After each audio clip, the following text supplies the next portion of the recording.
Una frase muy vieja dice, no hay mejor defensa que un ataque. De que yo veo en el aula que los alumnos que están dando, por ejemplo, un oral, están inseguros y se fijan mucho en las primeras personas a las que ven. Para hablar en público necesitamos mejorar nuestra confianza, porque si no confiamos en lo que decimos y en nosotros mismos, el mensaje no llega igual. Ahora, vamos a lo fino que es cómo trasladamos lo que nosotros queremos y lo convertimos en palabras.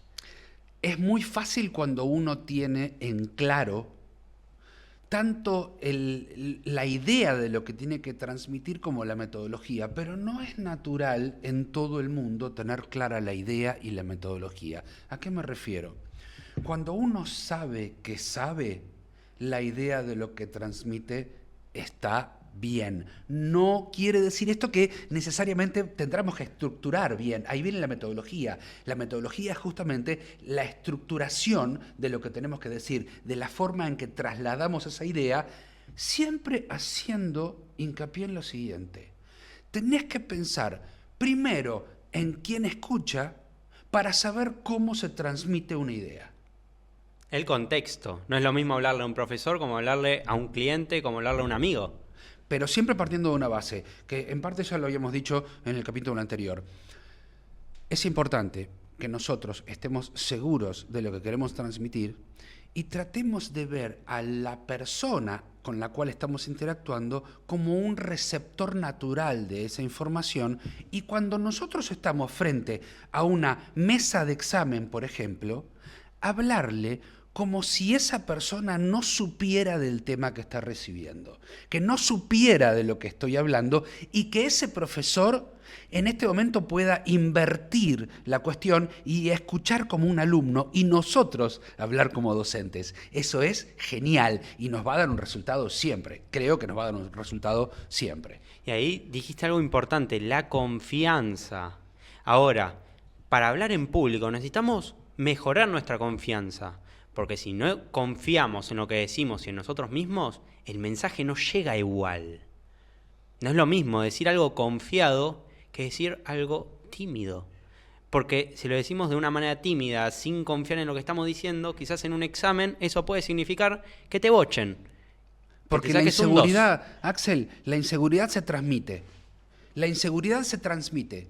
A mí un alumno que me habla inseguro me da la pauta a priori, aunque trato de desarmar este concepto, me da la pauta a priori de que está inseguro sobre su propio conocimiento. Y eso es lo peor que puede pasar, porque un docente lo que tiene que buscar es la pregnancia del conocimiento en el alumno y que esos contenidos mínimos y su aplicación en muchos casos los tenga claros. Ahora, si me estás demostrando que no tenés las cosas claras, yo puedo pensar o que no las tenés o que no te sabes comunicar. La segunda parte, obviamente, es la más digamos, simpática de las dos, porque no saber comunicar no quiere decir que no sepas un tema, y ahí es donde, como te dije la vez pasada, el docente tiene que remarle al alumno el examen.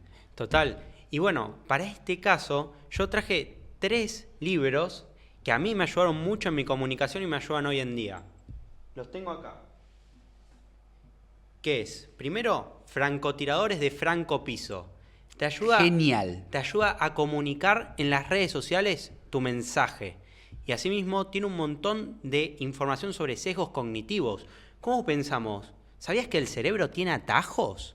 Entonces, nosotros usamos esos atajos para poder vender una idea, para poder vendernos. Entonces, en este libro te da un montón de claves. Me parece un libro fantástico para el oratorio. Y un autor fantástico. Tenemos también Fernando Miralles, Descubre el arte de hablar en público. Este libro, yo fui a la capacitación, es un profesor de oratoria, muy crack en redes, lo pueden seguir, lo pueden buscar, que les va a aparecer un montón de recursos gratuitos que tiene y que te da una manera cómo articular, cómo estructurar un discurso para vender. A mí me encantó y sintetiza lo que yo fui a ver en esa clase, en esa masterclass, ese curso de oratoria. Y el libro que estoy leyendo ahora, que hay muchos conceptos que yo los llevé a la práctica sin darme cuenta, que es Piensa rápido y habla mejor. Este libro te va a enseñar cómo improvisar tus discursos, con una base de conocimiento, claramente. Entonces, esto para que la conversación no sea estructurado.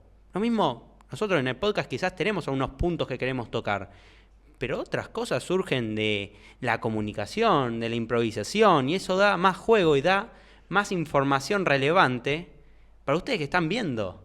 Entonces, la comunicación no es solamente algo estructurado. También hay que salirnos un poco del molde para poder complementar lo que sabemos. Ahora, me dejas picando esto en una frase que últimamente está muy de moda, principalmente porque la está meta a repetir el presidente de los Estados Unidos, que dice, necesitamos 2 para bailar el tango. Sí, siempre se necesitan 2 para bailar el tango, porque bailar el tango solo, primero es aburrido, segundo es medio imposible, o al menos es un poco inútil. Tenemos que entender la comunicación como un acto humano de complementación de 2 intelectualidades. 2 intelectualidades que en un momento están opuestas una a otra, no que opuestas en cuanto a sentimiento o en cuanto a posición, simplemente es una confrontación o una conjunción entre 2 intelectualidades, una que emite y otra que recibe. Esto no lo inventó el profesor Carbone, claramente, es recontra viejo, y es un esquema de comunicación normal. Un esquema de comunicación normal que dice que yo, en función de que quiero emitir un concepto, tengo que codificar ese concepto de forma que lo entienda mi receptor, o sea, aquella persona a la cual yo quiero comunicarle algo. Si yo estoy codificando esa información, tengo que pensar primero en cómo mi interlocutor va a decodificarla para que el mensaje llegue lo más limpio posible.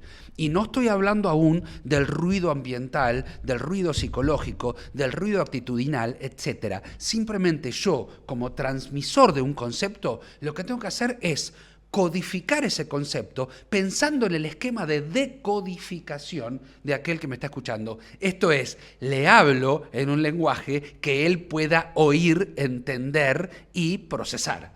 Totalmente. Y yo acá tengo un tip que voy a dar que me servía un montón cuando tenía que exponer algo o antes de hablarle a la cámara, hablarme al espejo. La técnica del espejo. Estás enfrente a vos, nada más. Y empezás a hablar tu discurso, ya sea, tenés que dar un examen, bueno, alguien te hace una pregunta y lo hablas enfrente de ella, eso también es un recurso de tener a otra persona que te está viendo, porque el tener a otra persona ya te cambia el panorama de estudiar solo, por ejemplo, o comunicar el mensaje, no llega igual cuando te lo estás hablando a vos, sin verte, sin nada, que cuando se lo estás comunicando a otra persona, o cuando te lo estás comunicando en el espejo. En el espejo te pones un poquito a prueba de lo que va a ser. Estás viendo un reflejo. Entonces estás viendo tus posturas, qué gestos repetís más, si te trabás, por qué te trabás. Ahora, es mucho mejor si te grabás. ¿Por qué? Porque primero le estás hablando a la cámara que funciona como una persona y después tenés ese video para ver qué es lo que estás haciendo bien, qué es lo que estás haciendo mal, tu desempeño, y lo podés corregir y optimizar.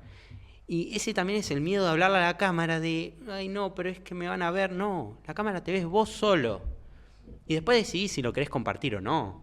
Entonces, la cámara juega como un amigo tuyo, no lo veas como un enemigo. Entonces, si vos ves a la cámara como un amigo que le estás hablando de un tema, te va a salir muy natural, como yo lo estoy haciendo ahora. Si lo ves como si fuera un docente, y quizás te tiembla un poquito el pulso, si ya lo tenés un poquito más practicado, pero siempre te merma un poquito. Entonces, ver también cómo comunicas un mensaje. Si estás hablando en público, lo que más te sirve es ver al público como un amigo, y le estás explicando un tema. Eso te hace mucho más flexible, te hace perder quizás este pánico de decir, esta gente no me conoce, me viene a ver y yo los tengo que sorprender. Otra frase que se me ocurre, Axel, y esto es un poco viejo, ¿no? Una frase muy vieja dice, no hay mejor defensa que un buen ataque. No hay mejor defensa que un ataque. Y esto viene a colación de ¿qué? De que yo veo en el aula que los alumnos que están dando, por ejemplo, un oral o inclusive que están haciendo una exposición grupal, y esto es entre varios, están inseguros y se fijan mucho en las primeras personas a las que ven. Tengamos en cuenta que el 80% de la comunicación mínimo pasa por el lenguaje no verbal.